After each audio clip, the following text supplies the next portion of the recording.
Hi, Maida Wells, and welcome back to the ProBalance PT channel. On today's segment, we're going to talk a little bit about demystifying some of the Pilates apparatus you might see in a studio.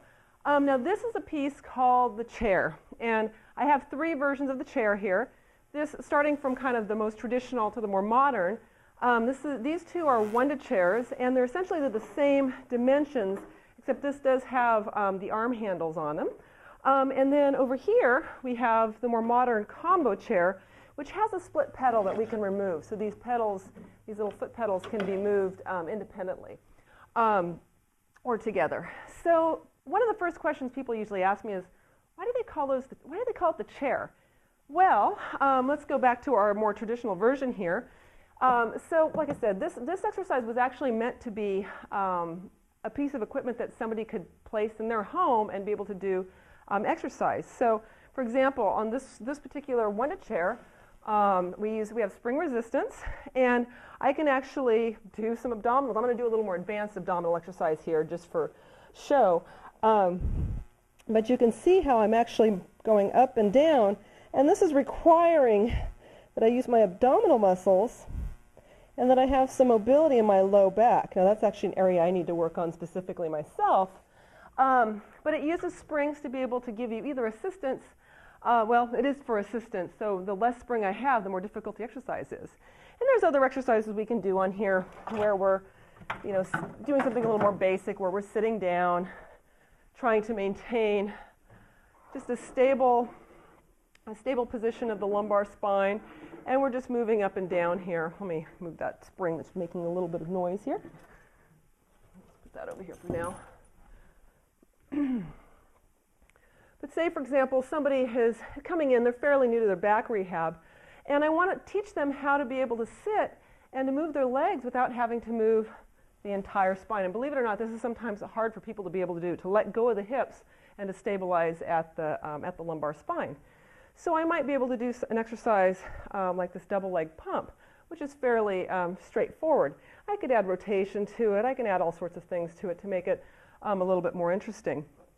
Even there's things where we can do where we're standing, and this is where having the arm rests are handy, but we can do some stepping exercise. Once again, working on just basic, if you got to go upstairs, you want to make sure that you're actually going with some alignment. So for people, let's say they're an ankle, foot, knee rehab, this is really excellent. Once again, people who are back rehab, are they people who have a hard time stabilizing at the lumbar spine? Do they have issues with balance? These are great exercises for that. Now, why do we call it the chair? Because if we simply take our chair, put it down, fold it down, add some cushions, we have presto changeo, a chair. So that is why it's called the chair. So let me show you some things. So basically, as I mentioned, this Wunda chair and this Wunda chair are essentially the same chair, just one's got handles, the other one doesn't. So let's go on to this combo chair here. What I like about it is that having that split pedal option really increases my ability to make things a little bit more, to add a rotational component, which I think is important because, our exercise, our daily living includes a lot of rotation, everything from walking to playing golf. So, for example, I do this with a lot of my golfers. I might have their legs off the edge of the table here so that they're supported, but just for demonstration here, I'll have them off the edge. So here I can work on, first of all, how does a person organize their shoulder blades? Are they all sagging through? Is their head dropped? No, we're going to work on making sure that they can keep their head long, keep their body long, and we can work first on just getting some movement in through the shoulder girdle. And then if we want, we can actually work on getting some movement in through the spine, which feels really nice, especially if you've been sitting at a desk all day.